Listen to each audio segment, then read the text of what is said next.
अस्सलाम वालेकुम everyone and welcome back to my channel. आज मैं जिस टॉपिक पे बात करने वाली हूँ ये इंतहाई इम्पॉर्टेंट टॉपिक है और ये वीडियो हेल्पफुल होगी for everyone.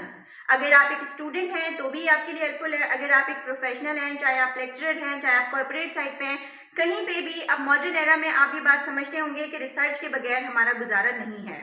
So it's important to polish your research skills अगर आप अपने करियर में आगे की तरफ बढ़ना चाहते हैं, क्योंकि इवन अगर आप लेक्चरर भी हैं तो आपने जस्ट टीचिंग नहीं करनी है, आपको अच्छा होना चाहिए एडमिन सेक्टर में और साथ ही साथ रिसर्च में। अगर आप कॉर्पोरेट साइड में हैं तो अगर आप रिसर्च में अच्छे होंगे तो यकीनन आपकी अपनी लाइफ के लिए, ऑर्गेनाइजेशन के लिए और फिर ओवरऑल वेलबींग के लिए इट विल बी हेल्दी।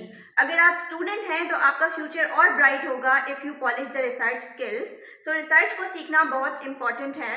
आज हम बात करेंगे कि रिसर्च डिज़ाइन क्या होता है एंड इसके कौन कौन से कॉम्पोनेंट्स होते हैं।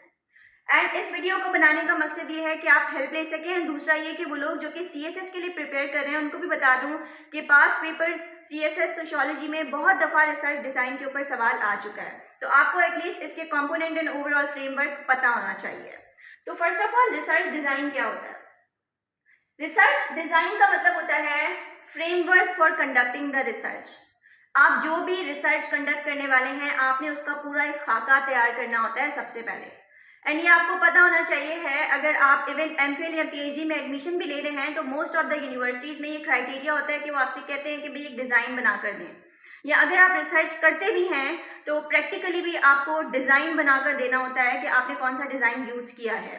तो इट्स इम्पॉर्टेंट कि रिसर्च डिज़ाइन आना चाहिए। सो फर्स्ट ऑफ ऑल ये वो फ्रेमवर्क है कि आप कैसे रिसर्च कंडक्ट करेंगे एंड इसमें बेसिकली आप प्लान बताते हैं, अपनी स्ट्रैटेजी बताते हैं कि जो डाटा आप कलेक्ट करेंगे वो आप कैसे कलेक्ट करेंगे और फिर आप उसे कैसे एनालाइज करेंगे, आप कैसे अपने रिसर्च क्वेश्चंस के जवाब देंगे अपने रिसर्च के अंदर। ये सारी वो चीज़ें हैं जिसका प्लान देना होता है। ये बिल्कुल वैसे ही है कि फॉर एग्जांपल अगर कोई मकान बनने जा रहा है तो सबसे पहले उसका खाका तैयार किया जाएगा कि भाई इस मकान में कहाँ कहाँ कौन से रूम होंगे, कहाँ वॉशरूम होगा, कहाँ पार्किंग एरिया होगा, कहाँ किचन होगा, सारी चीज़ों का खाका तैयार करके और फिर उस पर प्रैक्टिकली काम होता है। सेम एज रिसर्च डिज़ाइन भी वो खाका है जो कि हमें एक टेम्पलेट प्रोवाइड कर देता है, एक फ्रेमवर्क प्रोवाइड कर देता है कि रिसर्च कैसे कंडक्ट की जाएगी।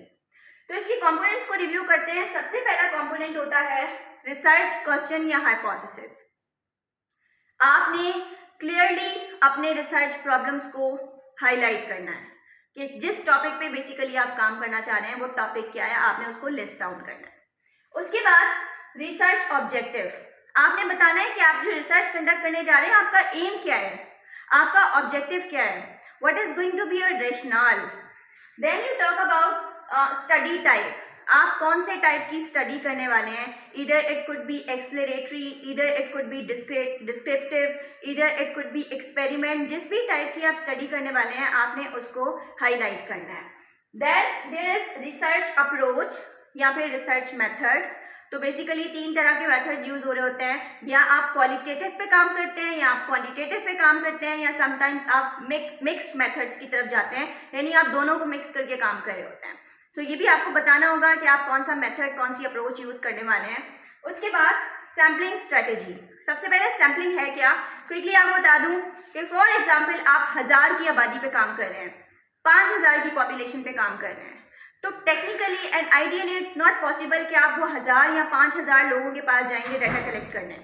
तो आप क्या करते हैं, आप उनमें से कुछ सैंपल को एक्सट्रैक्ट कर लेते हैं और फिर उस पर काम करते हैं एंड उस रिजल्ट को आप फिर ओवरऑल पॉपुलेशन पे जनरलाइज करते हैं। ये बिल्कुल वैसे ही है कि जैसे मेडिकल साइंसेज में फॉर एग्जांपल अगर कोई बीमारी आ गई है और देखना है कि वो बीमारी का कॉज क्या है या कैसे ट्रीट होगी, तो सारे, जैसे मलेरिया की बात करें तो मलेरिया के सारे पेशेंट्स जो कि कराची में मौजूद हैं फॉर एग्जांपल, आप सबका जाके ब्लड सैंपल नहीं लेंगे। आप कुछ लोग जो कि उस चीज़ से इन्फेक्टेड हैं आप जाके उनका ब्लड सैंपल लेंगे और फिर देखेंगे कि ये कौन सी बीमारी है और इसकी क्या वजह है और क्या ट्रीटमेंट हो सकता है, और फिर वो सबके लिए होगा, जितने भी मलेरिया पेशेंट्स हैं वो सबके लिए होगा। सो सेम एज सैंपल वो कुछ खास रिप्रेजेंटेटिव हिस्सा होता है ओवरऑल पॉपुलेशन का जिसमें हम काम कर रहे होते हैं, एंड ये वो हिस्सा होता है जिसमें हमारे रिस्पॉन्डेंट्स मौजूद होते हैं, हमारे पार्टिसिपेंट्स होते हैं जिन्होंने हमारे सवालों के जवाब देने होते हैं, जिन्होंने हमें डाटा कलेक्ट करवाना होता है। उसके बाद आता है डाटा एनालिसिस। अब इसमें भी चीज़ें हैं, क्या आप एनालिसिस का कौन सा तरीका इस्तेमाल करते हैं। आप स्टैटिस्टिकल एनालिसिस करते हैं, या फिर अगर ये क्वालिटेटिव रिसर्च है तो आप थीमेटिक एनालिसिस करते हैं, या आप कंटेंट एनालिसिस करते हैं, यानी कोई इमेज है, कोई वीडियो है जिसको आप एनालाइज कर रहे हैं। So it depends on the topic. अगर आपका टॉपिक ऐसा है कि आपने जो रिसर्च मेथड यूज किया है वो क्वांटिटेटिव है, तो ऑब्वियसली आप स्टैटिस्टिकल एनालिसिस करेंगे। अगर वो क्वालिटेटिव है तो मे बी आप थीमेटिक एनालिसिस करेंगे, मे बी आप कंटेंट एनालिसिस करेंगे। So it depends. देन आता है वैलिडिटी एंड रिलायबिलिटी। ये दोनों बहुत इंपॉर्टेंट कॉन्सेप्ट्स हैं, इन पे मैं अलग से भी वीडियो अपलोड करूंगी। छोटे से भी सिंपल से अल्फाज में आपको बताती हूँ। वैलिडिटी का मतलब होता है correction of the work that you have done. आपकी रिसर्च कितनी करेक्ट है, यानी कैसे आपने उसको कितनी दफ़ा टेस्ट किया है और वो कितनी करेक्ट है।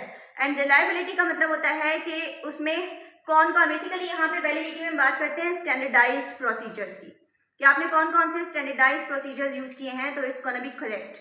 एंड रिलायबिलिटी का मतलब होता है आम अल्फाज में कि आपके रिजल्ट में जनरलाइजेबिलिटी है या नहीं है, यानी जो आपने डाटा कलेक्ट किया है क्या आप उसे जनरलाइज कर सकते हैं या नहीं कर सकते। ऐसा तो नहीं है कि 100 का सैंपल था तो उनमें से 50 लोगों ने आपको जवाब ही नहीं दिए, तो आप कैसे फिर उसको 1000 की पॉपुलेशन में फॉर एग्जाम्पल जनरलाइज करेंगे। तो ये चीज़ें इंपॉर्टेंट है, इसको खैर मैं डिटेल में डिस्कस करूंगी बाद में, अभी हम सिर्फ कंपोनेंट्स को लिस्ट डाउन कर रहे हैं। उसके बाद नेक्स्ट है एथिकल कंसिडरेशंस। ये बहुत इंपॉर्टेंट है, इस पर भी मैं अलग से वीडियो बनाऊंगी कि कौन कौन से एथिकल इश्यूज होते हैं रिसर्च के और उसको कैसे हमने काम करना होता है। तो अभी 2-3 एग्जांपल्स दे देती हूँ। जैसे एक एथिकल कंसिडरेशन होता है कंसेंट फॉर्म, यानी जिससे भी आप डाटा कलेक्ट कर रहे हैं आप उसको पहले इन्फॉर्म करेंगे कि मैं आपसे ये इन्फॉर्मेशन लेने जा रहा हूँ अपनी रिसर्च के लिए, तो क्या आप विलिंग हैं। फिर वो कंसेंट देता है तो उसके बाद आप उससे डाटा लेंगे, अपनी मर्जी से जाके आप उससे डाटा कलेक्ट नहीं करेंगे, आप पहले रिक्वेस्ट करते हैं।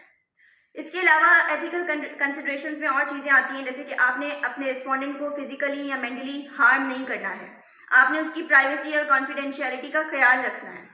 उसके बाद लास्ट स्टेप है टाइमलाइन एंड बजट। इसमें बेसिकली आप अपने रिसोर्सेज बता रहे होते हैं और आप ये बता रहे होते हैं कि आपकी रिसर्च का स्केड्यूल क्या होगा, आप कितने टाइम में, किस टाइम फ्रेम में अपनी रिसर्च को कंप्लीट करते हैं। तो ये ओवरऑल कंपोनेंट्स हैं जिनके ज़रिए आप रिसर्च डिज़ाइन को बनाते हैं। एंड रिसर्च डिज़ाइन सबसे इम्पॉर्टेंट है क्योंकि ये आप अगर गौर करें तो इसमें सारी चीज़ें आ रही हैं जो आप रिसर्च में करने वाले हैं। So I hope it was helpful. मजीद रिसर्च से रिलेटेड अगर कोई टॉपिक में यू आर कंफ्यूज तो आप कमेंट सेक्शन में मुझे बता सकते हैं। I am always available to help you out.